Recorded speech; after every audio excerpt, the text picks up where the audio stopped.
Hi Sam, I'm putting in the work, why aren't I better? Something that I get asked a lot. And there's two answers that I give to this question.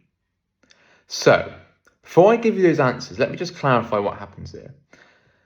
Recovery work takes time, okay? That is not to say that before you get to a place of robust recovery, that you don't make any progress. That's not true. You do make progress, okay? Yes, it's up and downs. Yes, it's a roller coaster ride emotionally. We've got to be very realistic here. But it's not like you go 3 years, for example, and then wake up and then you're recovered. It doesn't work like that, okay? So even if it took that long, there is no time frame, there is no deadline. But even if it took that long, you're going to make progress throughout time if you're putting in recovery work. You're very likely to make progress. No guarantee, but you're very likely to make progress. Okay, so it's not like it's just all suffering, complete 24/7, 100% suffering, and you wake up and you're recovered. It doesn't work like that. It's gradual shifts throughout time, and you'll notice progress. You'll notice some huge realizations. You'll have some huge light bulb moments throughout time. Okay, and you're as you keep going, you think, yes, I'm viewing that differently. Right, that thing there, that thing that used to trigger me, it doesn't latch as much. Maybe it triggered me, but maybe it faded out quite quickly. Maybe triggers happen less frequently. Maybe just the guilt and shame as gradually fading. Yes, it might still be there, simmering away in the background, still there, bothering away, niggling away. Yes, it can still be there, but it's not as intense, not as extreme. And then what will tend to happen, you have a big trigger, then it all feels back to square one. That's how it goes. But just knowing that if you take a step back and you looked at your journey from like a bird's eye point of view, you can see it gradually going in the upward trajectory if you put in the work, or you certainly most likely are going to be. Okay, so I just want to clarify on that before I get into this video, because you don't just wake up and then you're better. You're going to make progress throughout time and you'll see those shifts, okay? But it's going to take time and patience, all right? Something important to clarify. Now, I'm putting in the work. Why aren't I better? So, two things. Expecting to be better, guaranteed to be better, entitlement to be better just because you're putting the work doesn't exist. Okay? A brutal reality of life, not just OCD recovery, life. If you work your ass off building a business, you're not guaranteed to be successful. You have a high likelihood, compared to somebody who's not working their ass off, of course, you're going to be likelier to be more successful, but it's still not a guarantee. You're not entitled. You're not promised success. You don't then deserve success. You're not owed success just because you work your ass off. Okay, recovery is similar. Okay, you can work your ass off really hard, putting in recovery work, but that doesn't mean then you're guaranteed recovery, I'm afraid. It doesn't mean then you're entitled to recover, because OCD recovery isn't easy at all. Anything worth having, such as robust recovery, unconditional acceptance, no chronic guilt, no chronic anxiety, intrusive thoughts of loss or intrusiveness, that is so worth having. So that isn't going to come easy, okay? Nor is it guaranteed. It's not like a random selection where you get it and you don't get it. No. Okay, yes, there can be an element of luck involved, i.e. your life situation, for example. If you're finding it very difficult, let's say maybe you're in poverty, for example, you're going to find it a lot harder, aren't you? Of course it's possible. I believe recovery is possible for everyone. Okay, but it's going to be life situations where it's going to be very difficult. Maybe there's a language barrier. That's going to make it difficult. Possible, yes, but has its challenges. Okay, so that doesn't mean that you will make no progress. I'm not saying that. Okay, if you're working really hard with cutting compulsions, looking at your rational beliefs, changing your perspectives around your fears, you are putting yourself in a great position to get better. But that does not jump to the conclusion that you will then get better, therefore that you will get better, therefore that you have to get better, therefore that you are owed to get better. That's not true, and that's why many people slip up. And that's why fear plays a big part in lots of people's journeys, because they say, Sam, I'm doing all I can to get better. I've been working on this for 3 months. Why aren't I recovered? It's because deep down you're saying, because I'm putting in the work, I then must get better. I should be recovered by now. I need to recover. It has to be gone by now. Come on, I've been putting in the work. Why ain't it gone? That's the problem. And that's why you will remain stuck. That rigid demand that just because I do this, I am then owed recovery. Because I do that, I then deserve peace and freedom and robust recovery. You're not owed anything. You not deserve anything. Okay, if deservedness was real, do you think people would suddenly be wiped out by a natural disaster that was just a complete element of bad luck? Okay, do you think children would die of cancer if deservedness existed? No, they certainly wouldn't.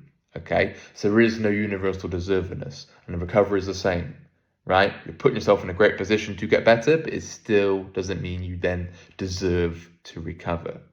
Okay, please don't take this the wrong way where you just go, all right, Sam says I'm not deserved recovery, I'm not owed recovery, so I put my feet up, fuck it, I'll get complacent. Yeah, what's the point? No. Okay, please strive all you can to recover. Work your ass off to recover, please. I'm urging you on to do that. Hence I'm here, and we're here coaching you, because we are here to guide you step by step of getting to recovery. That is the aim, okay? But just be wary of saying that, therefore, I should be recovered by now because I'm working at it. Doesn't quite work like that. Plus, you're opening the floodgates for deflation when you feel like you have a setback, demotivation at times when you feel like, well, what the hell, I'm putting in the work, why aren't I better? You didn't feel demotivated to put in any more work. Okay, you feel hopeless. Okay, you feel depressed because you feel like you're going to be stuck forever. Okay, you're just anxious because you're just anxious about being anxious. You're then depressed about being depressed. You might be angry that you're not any better. Okay, so it's going to fuel lots of emotional disturbance. Okay. Now, I could work my ass off to be the fastest sprinter ever. I say this because I've been watching the Olympics, and I've been loving it, by the way. And I hope you have too, because I love the Olympics. But does not mean I'm going to break the world record, right? You could say, yeah, but Sam, you're working your ass off, therefore you then owed some kind of Olympic spot. You're owed that you're always going to be quicker. Well, no, because there's an element of natural ability. Okay, there's an element of luck. There's an element of how quick my body can run, no matter how much I practice. Yes, practice, I will get better, of course, right? I'll be quicker than somebody who doesn't even run at all, obviously, right? And I'll be quicker than what I was a year ago if I practiced sprinting. Of course, that is just rational thinking, right? You're most likely to be quicker. But it doesn't mean you're then guaranteed to be the quickest person in the local community or in the country or the world, right? Because there's so many different factors at play, okay? So I believe everyone can get better with recovery. The people that I coach, and my own personal experience, I can't see any reason why there's a treatment-resistant case, and there isn't one, okay? There isn't a treatment-resistant case, no matter what your situation, no matter what your surroundings, no matter what your circumstances are, no matter what you're going through, no matter what you're triggered by, no matter if it's a real event, false memory, doesn't matter, okay? I believe you can get better, but just be careful of that. I put in the work, therefore I'm owed recovery. Slippery, slippery slope. And it links into the next point I'm going to say, and that is, I hear this a lot, and I said this a lot myself, and I probably hear this once a day.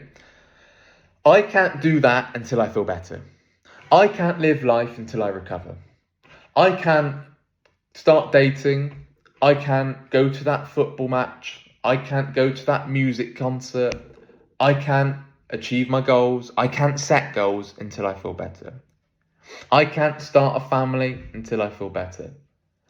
I can't do this, I can't do that until I feel a certain way. Very, very, very slippery slope. Okay, because then you'll be waiting a lifetime. You'll be sat there going, right, sorry love, I can't do that because I'm not recovered. Sorry mate, I won't come out socialising, I won't come out to the pub tonight because I'm not feeling better. And you'll be waiting, come on, you have the internal thermometer out, the feelings barometer if you wish, waiting to feel a certain way. Come on, you're gonna go yet? Nope, still feeling 2% anxiety. Oh shit, I'm feeling 28% anxiety. Therefore I can't go out. Oh, I'm feeling better, but it might be 1%, it might be 0.6% anxiety. Therefore I can't go out. Look, I'm going to the extremes, but that's ultimately what you're doing when you're waiting to feel better. Do not wait. You have to live life. You have to coincide with recovery and life alongside each other. So you live life. I did a video. I think it has actually gone up. Getting absorbed in challenges, getting absorbed in life interests. Okay, so focus on other life priorities as well as OCD recovery. OCD recovery is a priority. It has to be a priority because it's your mental health. It plays a huge part in your life, of course. But don't just solely focus on that, because you'll be so obsessed with getting better, you put the rest of your life on hold. That isn't healthy. Okay, you have to live life alongside recovery work.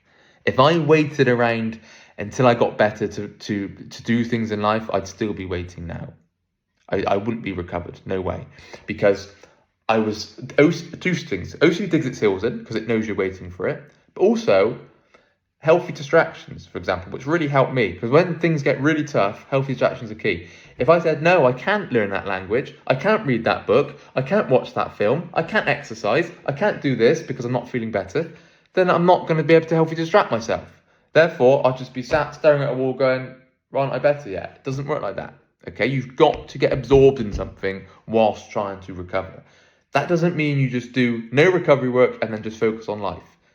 No, because recovery work's important as well, but don't wait.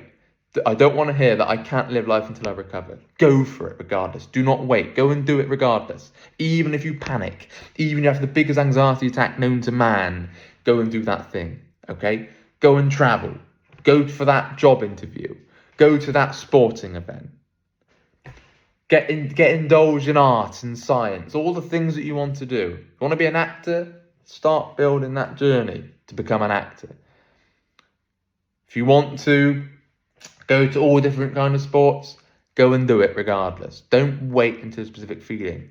Holidays, vacations, dating, job opportunities. Take that risk. Do not wait for a feeling, because the more you sit around and wait for a feeling, that feeling gets further and further and further away until you end up chasing your tail going, well, I'm not better yet. When am I going to be better? Before we know it, time is passing very quickly. Time's going by. And then we go back to the point of non-existence. Before we were born, we go back to that. And you're on your deathbed as you're about to go to non-existence, i.e. death. And then you think, oh shit, rather than living life, I waited to feel a certain feeling.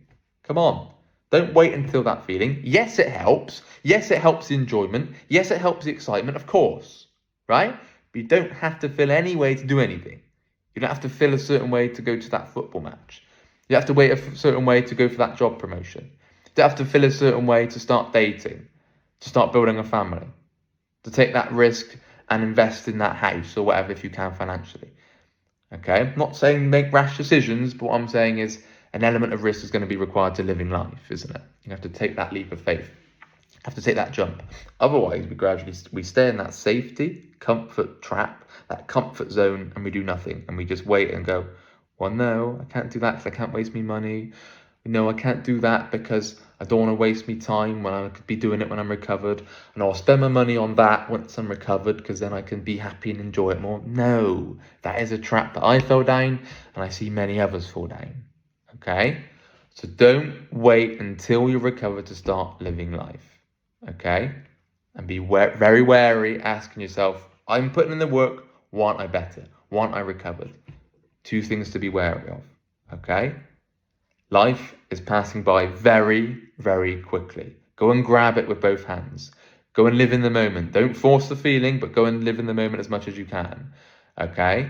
As soon as you then wait until you feel some kind of feeling, some kind of internal sensation, because that's what you're waiting for, really. You're waiting to feel an internal sensation to do things. Don't wait. Go and do it regardless. Take that risk, take that leap, and go and live life on your terms. Okay, that's a huge part of recovery. You calling the shots, living life on your terms, you having the upper hand.